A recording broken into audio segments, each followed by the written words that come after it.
Houston,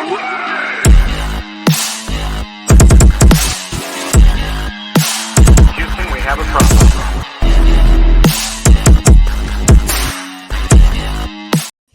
All right, what is going on, everyone? Welcome back to Texans Junkies. I'm Mark, joined as always by Nathan, and we got a special guest today. Give a warm welcome to Sam, also joining us. How's it going? Good, Sam. How are you doing? I'm fantastic. Awesome. Glad to be joining y'all. So thanks for having me. Yeah, we needed some extra help with this episode because it's a big one. Got a lot to talk about. We're going to talk about and real quick, Nathan, how are you doing? Doing good, bro. Doing That's good. awesome, Had a man. good day of golf, and Yes. now we're doing the pod, so it's been a good day so far. Yeah. And I was off of work on a Monday, so That's great. Yeah, Labor Day weekend, but we got to keep working with this pod. So just I think we'll link to the Patreon below, and if y'all would be so kind as to donate. But anyway, we're going to talk about our 53-man roster thoughts because our last episode was about our cut predictions and all that stuff, and obviously a lot has unfolded.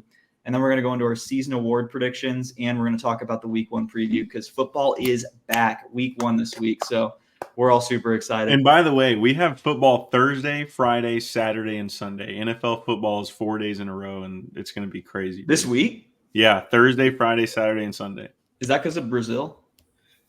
Possibly, I don't know. But it's going to be awesome. That's all I know. I didn't know that. Awesome. All right, and we're going to kick it off right here. 53-man roster. It was finalized last week. Obviously, some big cuts. Sam, who do you think was maybe unfairly left off the roster? Like, who are a couple players, maybe one or two, who you were really surprised didn't make it? First one that jumps off. I definitely think it was interesting to cut Andrew Beck. Just because, I don't think he's going to be a big part of the offense, even if he was still on the roster. But definitely, I feel like he contributed in many ways last year. Special teams, obviously, they use him in run like really inside zone, maybe some outside runs. He'd block a little bit, but I think he's a very versatile guy, and him getting cut definitely is a stinger because just he can really contribute in a lot of areas. Yeah, dude, that was the most surprising to me too. I thought he was a surefire guy to make the team, and I feel like I don't know, like you said, he contributed in a lot of ways. He was kind of like a utility player for us. So and the kickoff return touchdown against Jacksonville last year. I know that I missed. I missed he that. He scored in that last game versus the Colts, which was pretty huge for us. That was a win. Yeah. So definitely hurts to see him go. Yeah, I was surprised, and we actually didn't carry a fullback onto the roster, and we're gonna have British Brooks, play the fullback position. So that should be interesting. We'll see how that goes. I'm glad he made the roster at least. Yeah. I'm gonna go ahead and give mine. I thought Noah Brown would have made the roster. I was pretty surprised. He was probably going to start out on the PUP list anyway because of that back injury that he suffered late last year. So I don't hate it. Our wide receiver room was kind of stacked anyway. And I think, who did he sign with, the Commanders? Yeah, the Commanders. Yeah. So I'm sure he'll get a lot of reps there. I'm assuming he'll have another, like the last 2 years, like a 500-yard season, and he'll be a good contributor. What about you, Nathan? I'm going to be boring and say Noah Brown. Yeah, dude. Yeah. Like, I think he contributed too much last year to be left off the team this year. I think it's a bit unfair. There's a couple of guys that I think could have been off the roster that are still on the roster that Noah Brown could have, taken that role over. But also Desmond King too. I did put him in the last video as a potential cut candidate, but I think Jalen Petrie showed enough to make D'Amico feel really good about, him taking over that nickel corner role. And also, we still don't know who's playing outside. I think a lot of it's leaning towards Kamari Lassiter, but there's also talk with Okudah being outside, and then Lassiter's going to back him up and get a couple reps here and there. So we'll see. I think Lassiter was the starter. I'm pretty sure Lassiter's like the set in stone starter. So yeah, I haven't seen anything to my knowledge that's like he's starting for sure, but maybe he is. I don't know. Yeah. Maybe we'll see. Some other notable cuts. Actually, I can't think of them right now. We got Desmond King. There was another big one that I wasn't expecting, but I can't remember now. Skowronek. Skowronek, thank you. Skowronek. Yeah, Skowronek, and then I think Teagan got cut, right? Or Yeah, didn't make it? Teagan. Yeah. Yeah, Teagan got cut. Yeah, so pretty interesting stuff. Got our 53-man roster. We also have to talk about one more thing, and it's that Dameon Pierce made the roster, and I believe, is he listed as running back number 2 right now? He is. So, Sam, what do you think about that? Because Cam Akers came in, showed a lot during the preseason that Dameon didn't. Do you think it's just preseason woes for Dameon, or do you think it was unfair of him to be RB2? I think it's really just a seniority thing on the team. It probably will change the first few games depending on how it goes, but honestly, he'll probably get moved down to the third unless he can really like start off like strong in the and obviously the new system. For him, he's had to adapt. Like first year, obviously great. Second year, new coach, new system, and now you're bringing in like Mixon. He's got to work off of that in a committee style. So it'll be interesting, but. Who do you think the third down guy is going to be? Because like Cam or Joe Mixon could really handle that. So I'm not sure. Who do you think, Nathan? I don't know. Probably. So I saw this stat that last year there was 61 snaps at running back with Cincinnati other than Joe Mixon. So that kind of makes me want to think like, are they going to give all the workload to Joe? Or are they going to still kind of have, like Sam said, like the running back by committee, like having the Cam Akers, the Dameon Pierces, all like having, help together? Because if that's the case, like your third down back could probably be Joe Mixon. You know what I mean? Like he could probably be 1, 2, 3. I think like short down, like if it's fourth, like 3rd and 1, I think they put Pearson. I would think. Cam Akers, I think it's just like if Mixon needs a breather and we need a 5 or 6 yards. They might put in Akers. Yeah. But I do wonder what is going to be that system. Like, is it going to be the same as last year? Like, I don't know.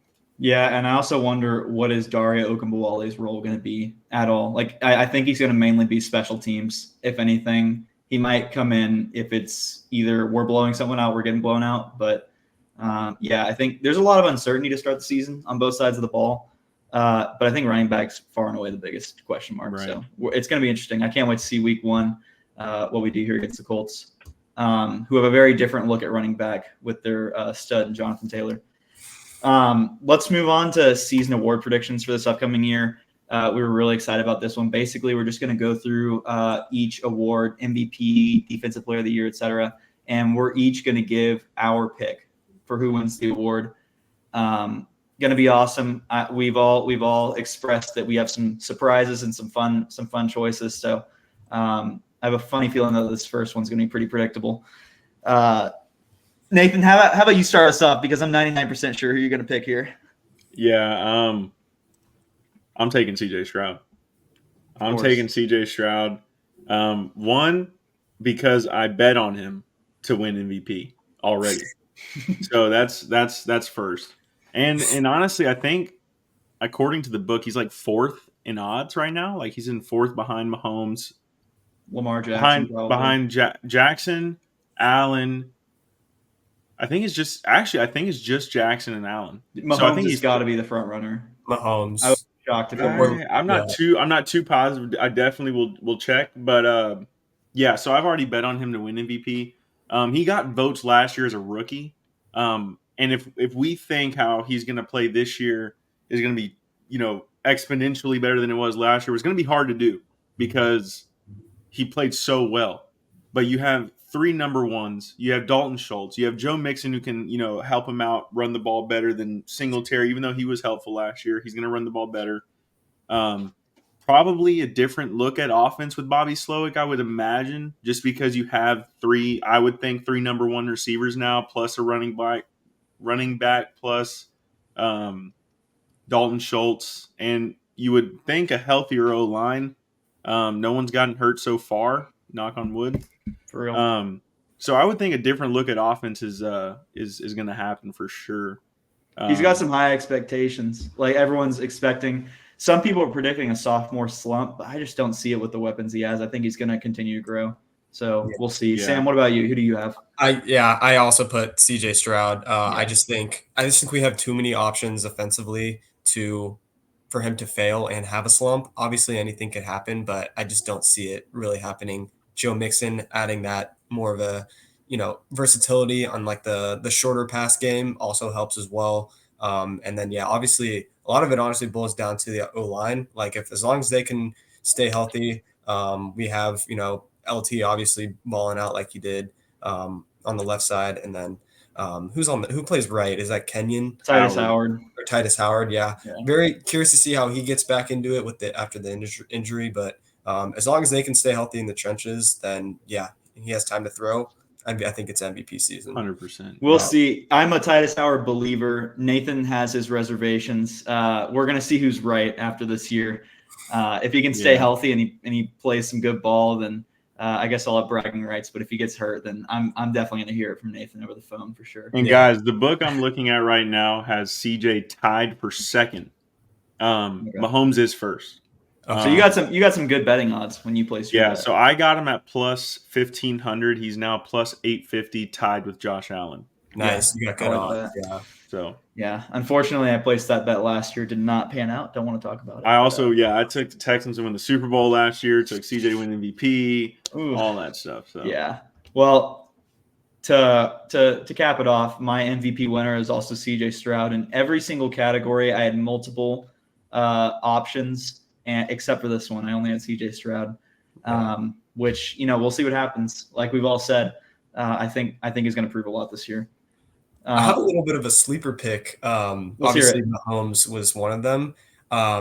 This might be out of left field, but I kind of also put down Jalen Hurts because they have a scary offense. So it's definitely out of left field, but I mean he's made it to the Super Bowl, so I wouldn't be surprised if he's, in the voting throughout the season or at some part of the season for in that MVP discussion. We'll see, and they might be able to dominate a little bit more because I think the Cowboys are going to have a sort of a decline. So if they can win a lot of games and he's firing on all cylinders, like I don't see why not. So it's a good sleeper pick.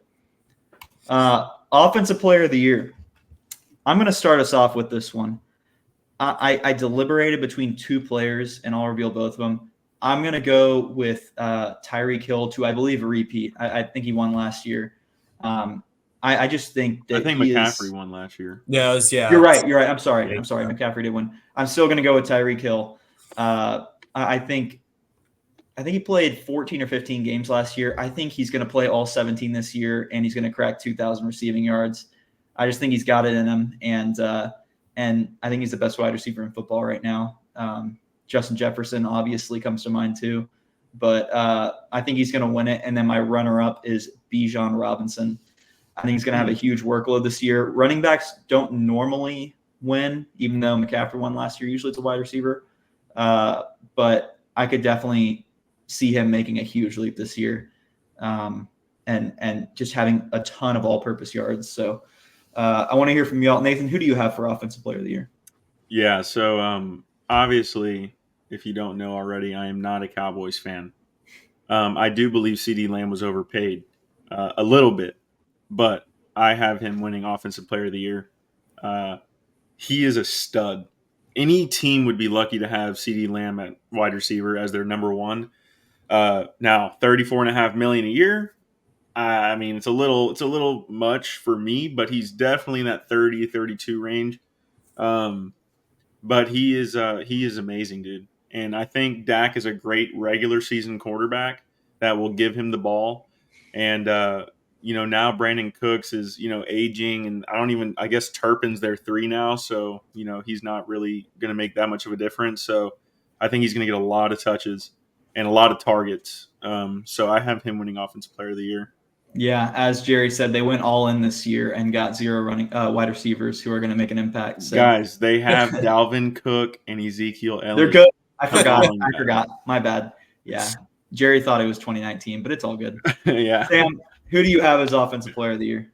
Yeah, I'm honestly on line with Nathan. I also put CeeDee Lamb. I just think he doesn't have really any competition. If you want to say Brandon Cooks is competing for targets, cool, but I think they're just going to force feed CeeDee Lamb all year, no matter the matchup. And yeah, he could definitely, I think he could hit like above 1,500 or more yards. So Yeah, He literally might have more receiving yards than all of the rest of the receivers and running backs on the roster when it's all said and done. I think it's definitely possible, but could be, yeah, we'll see. But Interesting. Yeah. All right, 2 for CD, and I appreciate the unbiased answers given that we're Texans fans. Good job, y'all. Yeah. Defensive player of the year, Sam, start us off. Ooh, I got and I'll tell you why, but I got TJ Watt. Big thing that comes to mind is I think he got robbed last year. Not that Myles Garrett wasn't great, but I mean the stats were there. He impacted the team like they literally made the playoffs, even though they probably shouldn't have. And he was a big part of that. And I also think just because of that, he has something to prove. He's like, oh, I got robbed last year. I'm going to do even better and win it this year. Another thing too, because they picked up what's his name, Patrick Queen. I think with their linebackers being more effective in coverage more, and they got JPJ, on the corner spot. I think it's going to give him a little bit more time to work in the trenches on those tackles, and so I think he'll put up, or match what he did last year. Maybe have some more forced fumbles and stuff too. So nice. Yeah, I'm gonna go next. I also was going to put TJ Watt for similar reasons. I think he was robbed last year, and I think that sort of the mindset of the league might be that we owe him this one upcoming if he has a good enough year. However, I'm going to go with Max Crosby. They picked up Christian Wilkins over the offseason, and I think that Max Crosby is one of the best defensive players in the NFL already. Like every time I watch him, he makes the Raiders watchable. Like he just has such an enormous impact on defense.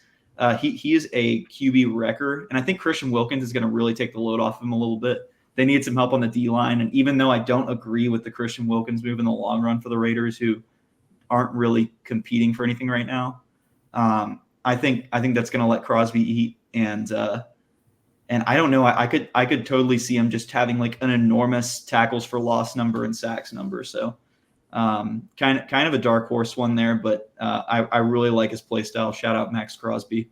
It's a good pick. Yeah, appreciate it. Nathan, what do you think? I'm going to go Cowboys are going 2 for 2, offensive player and defensive player of the year. I am a huge fan of Micah Parsons.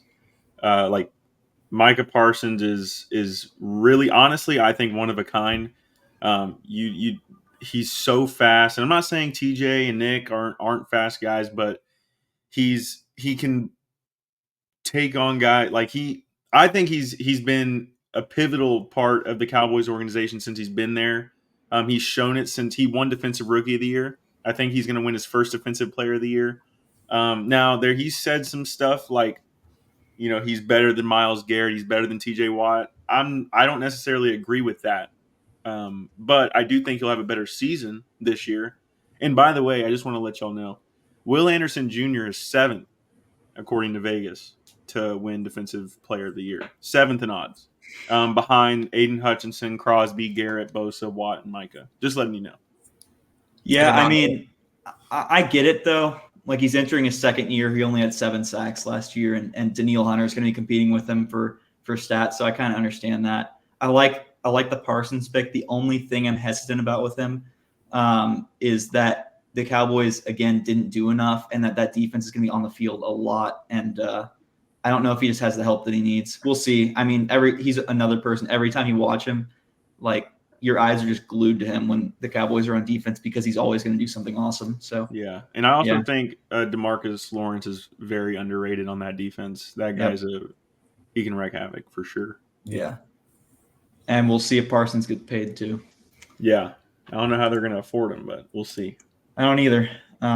They got some cap issues coming up, including Dak. So yeah, could get ugly. Offensive Rookie of the Year, Sam. How about you start us off here? Ooh, I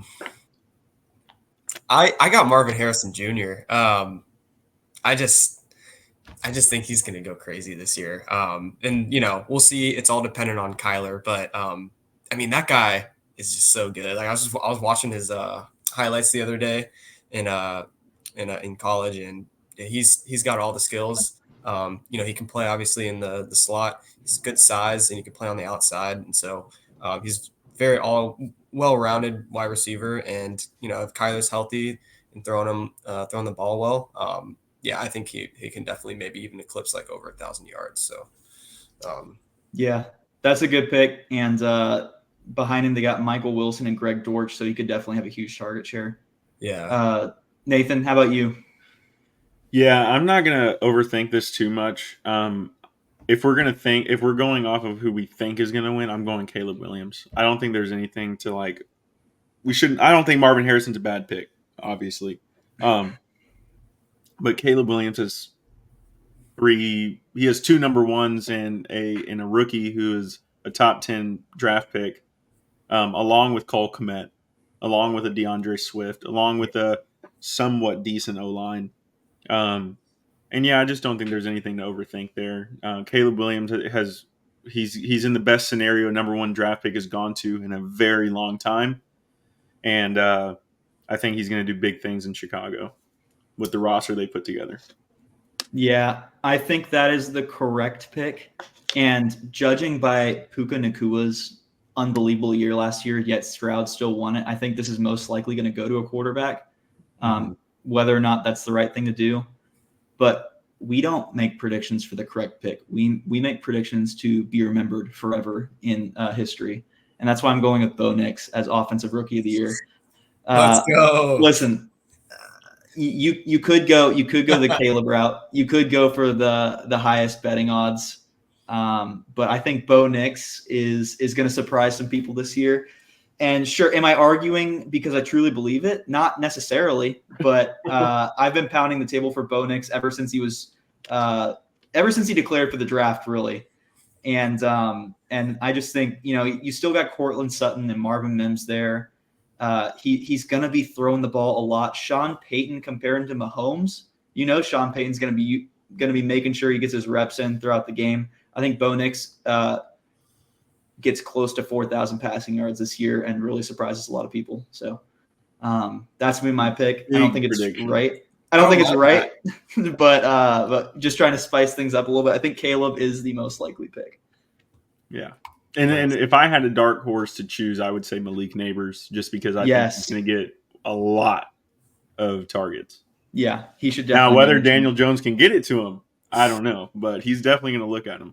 I think that race is a little more open than we think, because Jaden Daniels also comes to mind as someone who could potentially, if he ends up being like the RG3 type of player that a lot of people, including myself, think he could be, he could definitely win that award too. Yeah. I was gonna kind of do my dark horse Jaden Daniels, but if Washington wasn't so poorly run, I'd put him higher up. But yeah, it's just tough to just knowing the staff and just the historic, failure of the organization. Yeah, I completely understand that. That also makes me a little cautious. Defensive Rookie of the Year, I'm going to start us off on this one. This draft, a defensive player was not selected until the 15th pick. It has never even been close to that in the past, which really opens up this race in my eyes, because a lot of times the higher draft stock player will win regardless of whether or not they were actually better than other players. And so I think that this is Kamari Lassiter's award. I think Lassiter, judging from what I've seen in training camp and preseason, which I know I always say never judge by preseason because Kenny Pickett looked like Tom Brady last preseason. But I think Lassiter is going to be a stud. I think Stingley's going to help him out a little bit, and he's not necessarily going to be on the best receiver every week, which may help his numbers a little bit too. But he just looks like a dog, and that D'Amico wanted him from the start. So I believe in him in this scheme, and I think that judging by how the draft went, I think this is anyone's award to win. So Nathan, what do you think? Yeah, so I'm going to say Kamari Lassiter. I think Dallas Turner with Minnesota has a really good shot. But I really think it's going to be Terrion Arnold with Detroit. I want to say Quinyon Mitchell, but I don't think that he's going to perform just because they have a lot of really good secondary over there. They have Darius Slay, CJ Gardner-Johnson. They have Cooper DeJean. Blankenship, I think. Yeah, so they have a lot of pieces over there. So I'm kind of going towards the guys that don't have too much, like the spotlight's kind of like on them, and Lassiter and Terrion Arnold are going to be my top two picks. Dallas Turner, I think can also win, and so can Latu with Indianapolis. They have a really good D line, so I mean we'll see. Like Mark said, I mean it's up in the air. Like you really don't know with this class. Now personally, I bet on Kamari Lassiter to win Defensive Rookie of the Year. He's plus You're 6,000. saying, did you say you would or you did? I already did. Okay, cool. Hey, Yeah. He's plus 6,000 on the book. So $50 wins 3,000 if he becomes Defensive Rookie of the Year. Is that how much you bet? No, I put 100 on it. Okay, nice. Put 100 to Dang. win 6,000. Nice. I like it. We'll see what happens. I have a lot of Texan season bets, and hope you're I'm right. actually putting together an 8-leg parlay for division winners, which with what I've picked, $100 to win 22,000 ish dollars. So we'll see Cool. what happens. You know, those So- parlays don't hit. So Yeah, it was a nice $100. All right, Sam. Sam, who do you think is going to win Defensive Rookie of the Year?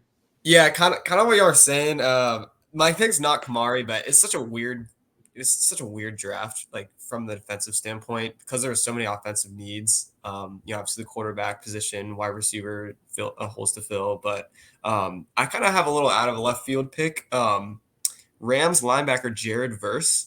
I think with AD retiring, the run game is going to be.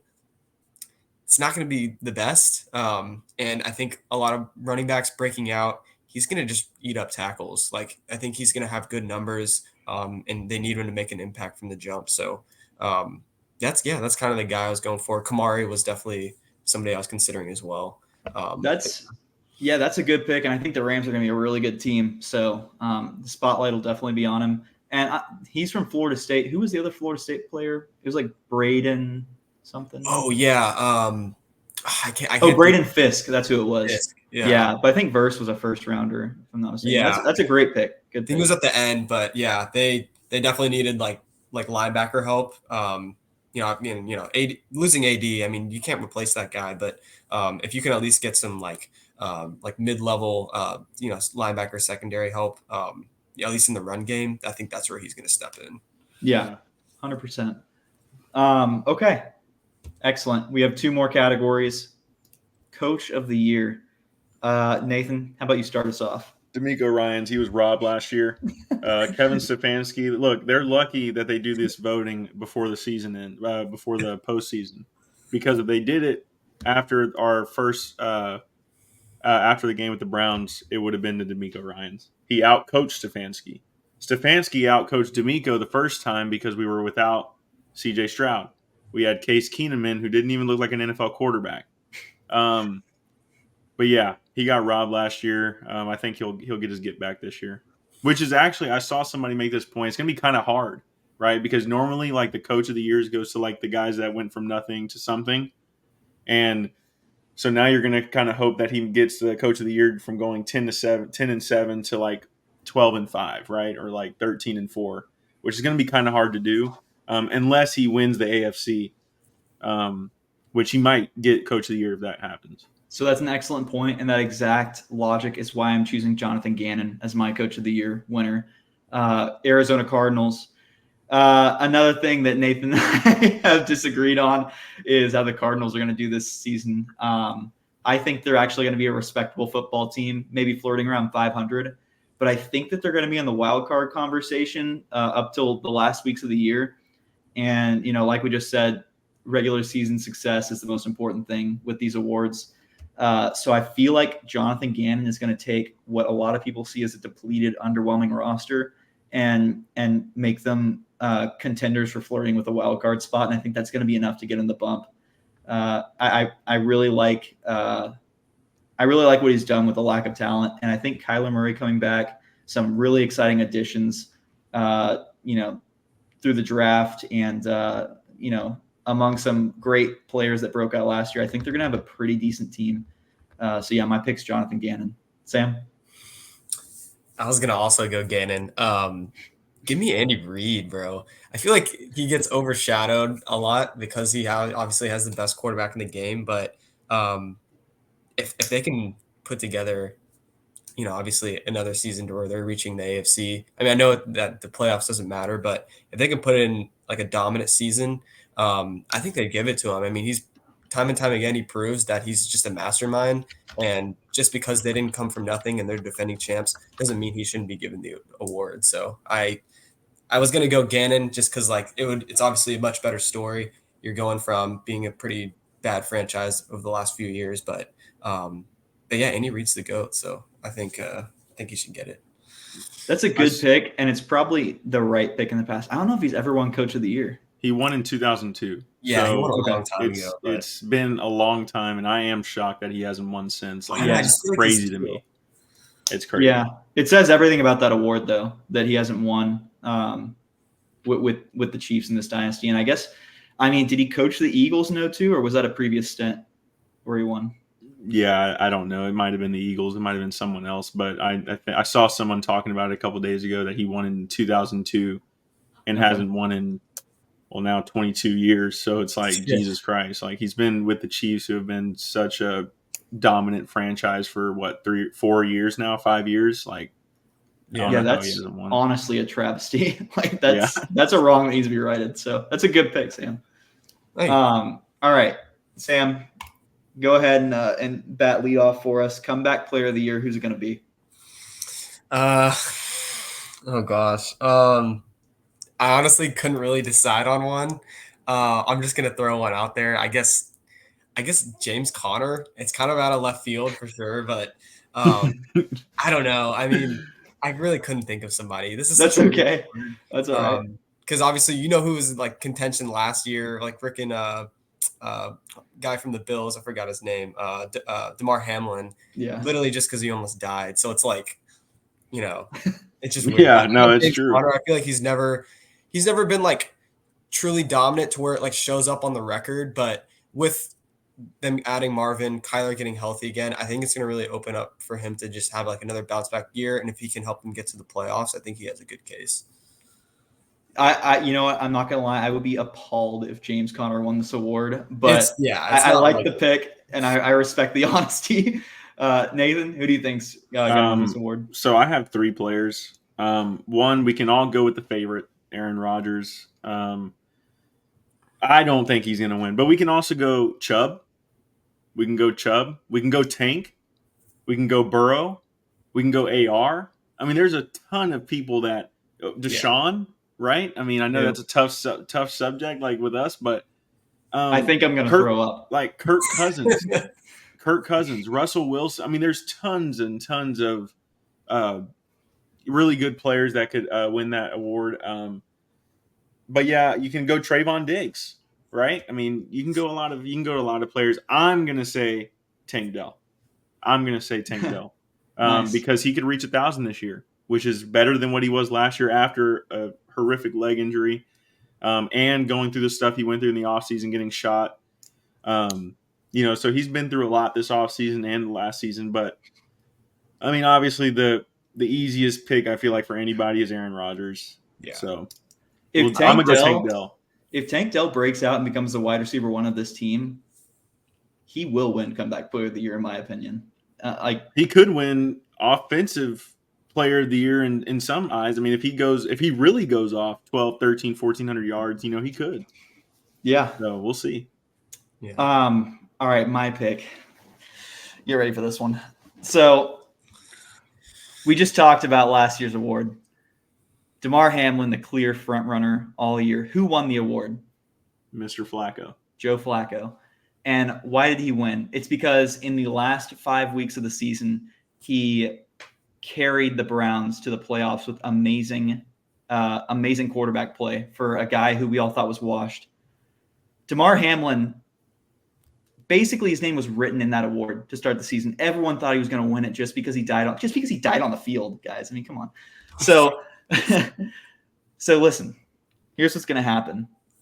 J.J. Watt is going to come back to the Houston Texans midway through the season, and maybe Aaron Rodgers is having a good start to the year. Maybe it's someone else. Maybe Kirk Cousins plays amazing after that Achilles tear. It doesn't matter. It's a second half of the season award, just like all of these awards. Brock Purdy was in the MVP conversation before they played against the Ravens, and Lamar Jackson beat the crap out of the 49ers, and he immediately became MVP favorite. Same thing's going to happen. Watt's going to join us halfway through the season. He's going to make opposing quarterbacks' lives a living nightmare. And he's going to roll into the postseason carrying the Texans on his shoulders, which I hear are still broad. And he's going to win this fucking award. I mean, there's little doubt in my mind that if J.J. Watt joins the Texans, which there are a lot of whispers suggesting he will, that he will win this award. I have J.J. Watt winning the award. Book it. That's all I got to say. This is where legends are made of, bro. That's right. Hey, he still looks spry too. He played in that. He played in a soccer game like a few months ago. He looks explosive still, So I think he can still play, dude. He can definitely still play. He's still on like the 5,000, 6,000 calorie diet. That's all I know. I'm sure. Anyway, I had to get that off my chest. I've been thinking about that all day. Yeah. No, it felt good. I love it. Russell Wilson, Nathan, I think that's also very likely as well. Yeah, he could. But it'll be interesting to see how they work in fields and how that affects that. Yeah, Russell Wilson came into my head when I was thinking about who's going to be the MVP, and then I thought, wait, why am I thinking of Russell Wilson? I immediately stopped thinking of him. So, yeah, he could be it too, for sure. All right, that's the end of the awards. We're going to do a quick week 1 preview. This season snuck around the corner. I feel like the last few weeks it's felt like the season starts in 2 months, and now it's finally here all of a sudden. Super excited. We're going to do a quick week 1 preview of what are the keys to winning for the Houston Texans, maybe things that we have to do right and things that we potentially could do wrong that would cause us to lose this game.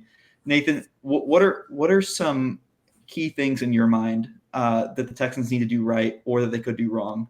I'm sure there's a better way of phrasing this, but what are some key things going into this game that you think? So we'll start off with just going over some like you said, like key things that could help us win the game. We should have thought of better phrasing before this episode started. This is gonna be a nightmare. I can already tell. So like some key points to helping us win will be the run game, right? The run game has to be on point.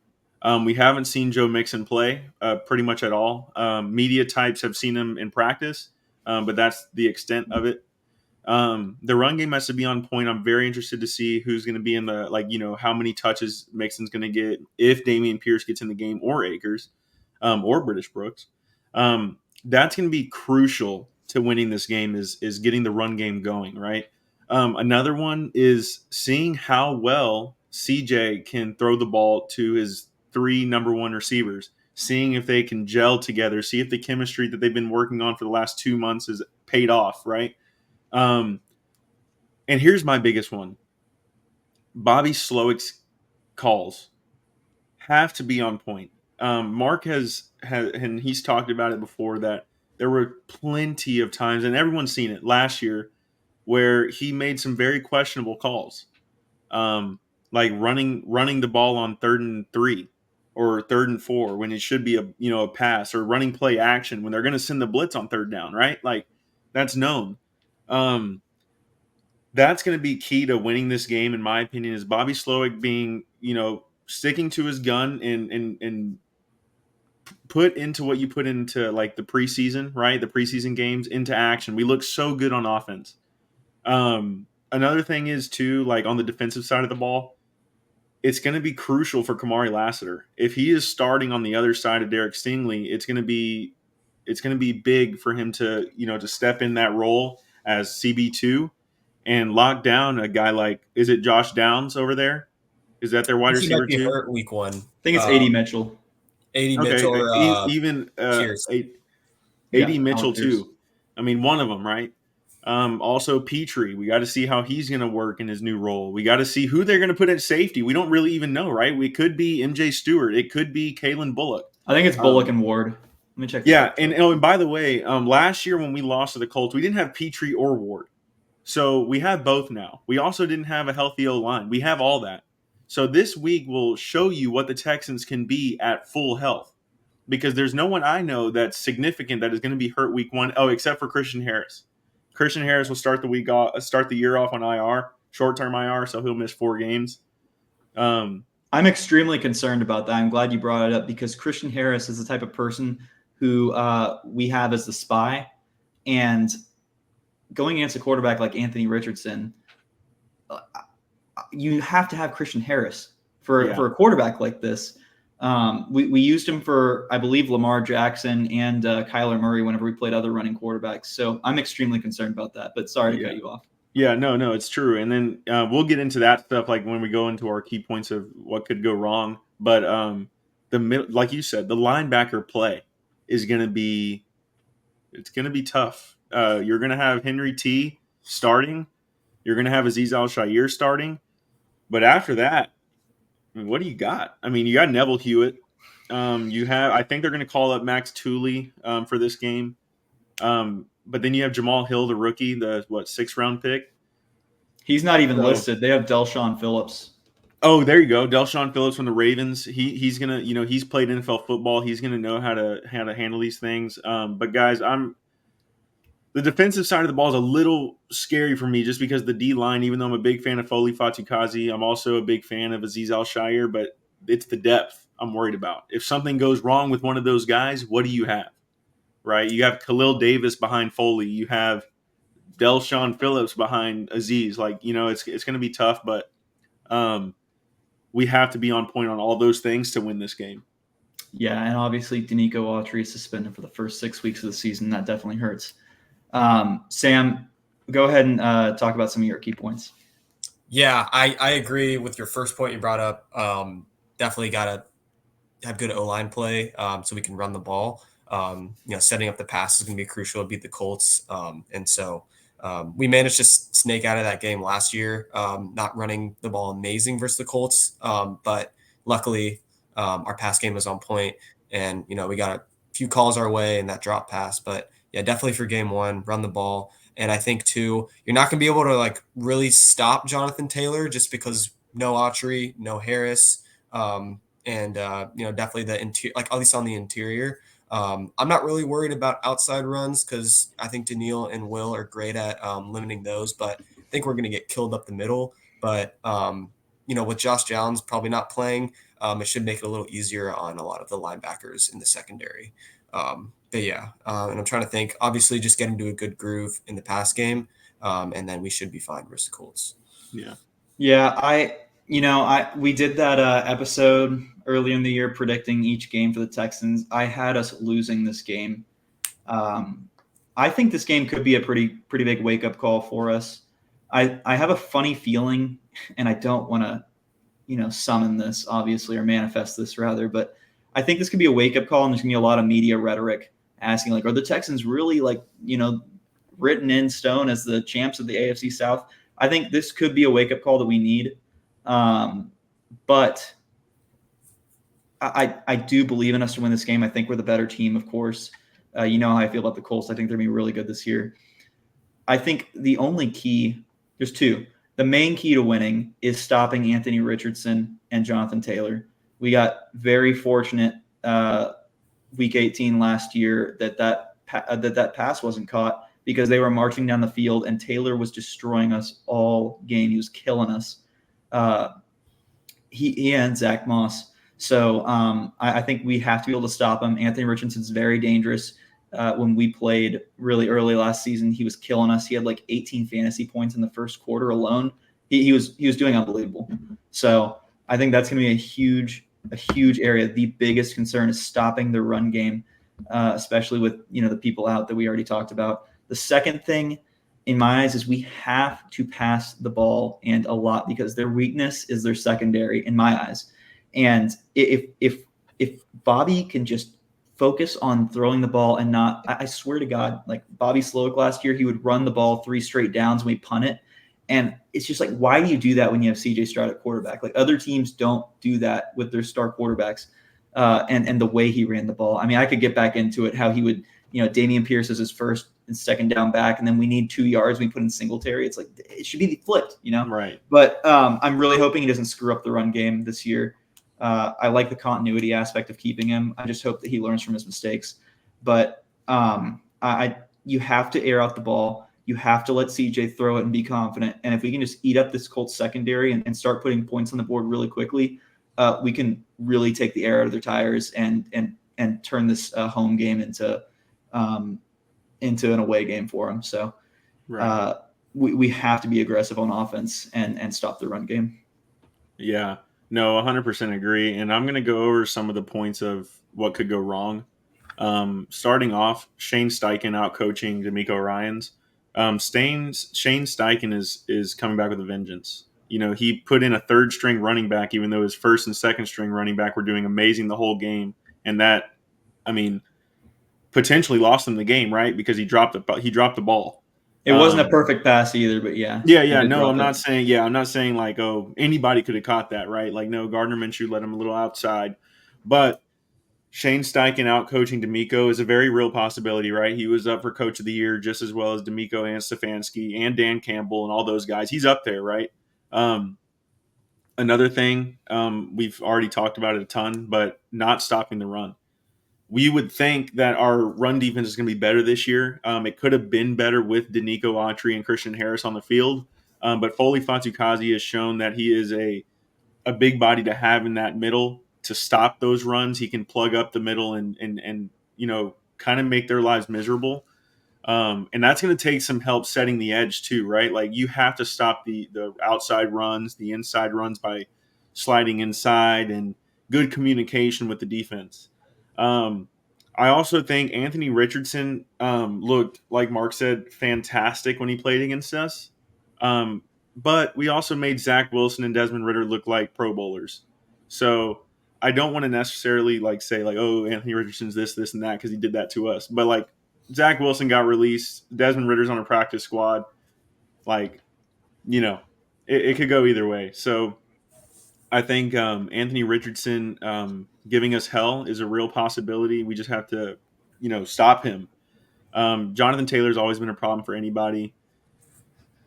Other than that, like their O-line playing really well against our D-line is going to be huge because they have a really good O-line and they also have a really good D-line. They have the new rookie, Laiatu Latu, DeForest Buckner. I know they have a couple other guys. I don't really know their names. Their trenches are solid. And it should be noted, Zach Wilson was released. He was picked up by the Broncos, and now he's backing up the future Offensive Rookie of the Year, Bo Nix. So yeah, I just want to put that out there. Sam, do you have any negatives? I kind of grouped all my positives and negatives up into one. Just wanted to throw it back to you. Yeah. I think y'all pretty much covered all of it. I just think one thing that could go wrong, I don't really see it happening, but the receivers and CJ not having chemistry right off the bat, a lot of miscues and things like that, or like miscues between Bobby and, you know, and CJ or the receivers or Mixon. You know, I think it's probably not going to happen because they look pretty sharp in training camp. Everybody seems to be on the same page, but we just can't really afford to have miscues. Oh, you miss pass and they pick it off, or somebody doesn't block this person, CJ gets sacked. You know, like we need to be on point, and it's okay to make mistakes, but especially in the passing game, like everybody needs to run the route correctly. Be aware. CJ's got to be, you know, very adaptive, you know, especially with their line, and so just can't force anything stupid. Yeah, and you didn't see too much of that last year with CJ, but there is a real possibility of some sophomore issues with CJ. You know, people know who he is now. He's no longer the rookie quarterback that they're studying week by week. Like they have 19, 20 weeks of footage of CJ Stroud now, including playoff play. And they also have some preseason play this year. And people are going to go after him. They're going to give him hell. They're going to make him, you know, see a read and it's a bad read, right? And they really show him what NFL speed is. I'm a little concerned about that, but I believe in my quarterback. I believe that he can make all the right decisions, like he did last year. And obviously, there's going to be some mistakes that are going to happen this week, without a doubt. But I think we're good enough to overcome those mistakes and compensate for them on either side of the ball. Honestly, with our defense and offense. Yeah, and I want to throw one more thing out there. It's not really related. Kaimi Fairbairn. I'm a big fan. He's been great for us. It's come to my attention through surfing Pro Football Reference, which is one of my favorite internet pages, that he needs 37 points to become the Texans' all-time leading scorer. He'll pass Chris Brown, who was our OG kicker, from 02 to 09. He needs 37 points. He should most definitely achieve that this season, probably in the first half of the season. Quick shout out to Kaimi. Can't wait for him to be in the record books. I also want to say one more thing, and it's been beaten like a drum in the media, which has been so annoying, but we have to talk about it. We need to do everything possible to avoid Stephon Diggs becoming irritated and vocal about targets. I think it's very possible that being on a team with 3 wide receiver ones, which obviously we're all thrilled about, that he's unhappy if he's getting 5 targets a game, which could definitely happen multiple weeks of the year. I don't know. I just want to put that out there if anyone has any thoughts, because it's being talked about for a reason. It's because he's been vocal about it in the past, even as the sole wide receiver one, about, you know, his target share and, you know, his stats. So what do y'all think? Do you think he'll mesh into the system pretty well, or do you think there could be some issues? Yeah, I think I had those same concerns whenever we first got Stephon, but I'm going to just repeat what CJ said. If you're open, you're getting the ball. If Stephon can create space, he's getting the ball. Obviously, they're going to be more focused on Stephon Diggs. They're going to be focused on Nico. They're going to be focused on all 3. But there's not 3 corners on any team in the NFL that can hold those 3 receivers. One of them will be open. Okay, that's just how it's going to work, and that's what CJ has said multiple times. It is not about your name. He said, I don't believe in 1, 2s, and 3s. It's if you're open, you're getting the ball. If none of them are open, Dalton Schultz is getting it, or Joe Mixon's getting it. But I do kind of have that concern a little bit. It still kind of lingers about, like, oh yeah, if he gets 5 targets and, you know, doesn't get his shares, because you also got to remember he's on a 1-year deal. He's trying to get one more big contract before he retires, and this year could make or break that dream of him to get the $27 million a year deal for 4 years on another team or with us. Right, we could re-sign him. So yeah, we'll see what happens with that, but I don't believe all that media talk about him being a diva or complaining to CJ. He knew what he was getting into when he came here. Yeah, that's well put. Sam, any more thoughts before we close out? Yeah, I agree with both of y'all said, but I'm not buying what they're saying in the media. I think, and I think I've mentioned this to y'all before, but I think from a team culture standpoint, I think this is a much more friendly system for someone like a Stephon Diggs, who might have, I mean, he has a pretty big ego, and can be a little bit of a whiny baby, but that's just, he's not the only one in receiver history. Obviously, Antonio Brown and you know, a number of other guys. I'm sure Chad Johnson was also like that as well. But I think from a communication standpoint, D'Amico and CJ, I think in comparison to Josh Allen and how he communicated with Stephon, it looks a lot different. I think they know and can read emotion better. I don't want to point out an obvious reason, but I just think I think that they're all on the same page, and he realizes that, yeah, he is only there for 1 year, and he doesn't want to cause any drama, and he sees the potential in this team, and I think that they're going to be on the same page, and he shouldn't be an issue. Yeah, if anyone can coach up Stephon Diggs and be sort of a steadying presence, it's D'Amico Ryans rather than Sean McDermott, who last season was apparently making 9/11 references to leadership qualities. So that was a pretty cool development to watch unfold. Surprised he still has a job. His seat's a little warm though. But yeah, that was a great episode. JJ Watt, please come back. DraftKings, please sponsor us. Any lasting thoughts, y'all? Dude, not really, man. Just hope we win. Hope we win and start off the year with 1-0, better than 0-2 last year. So we have to get off to a hot start to get to the record that we want to be, and that's just what it is. So yeah, just go Texans. Just ready for some football, man. So let's get it. Week 1, let's go. Thank y'all very much. Hope y'all have a good week. Tune into the Texans. Later, y'all.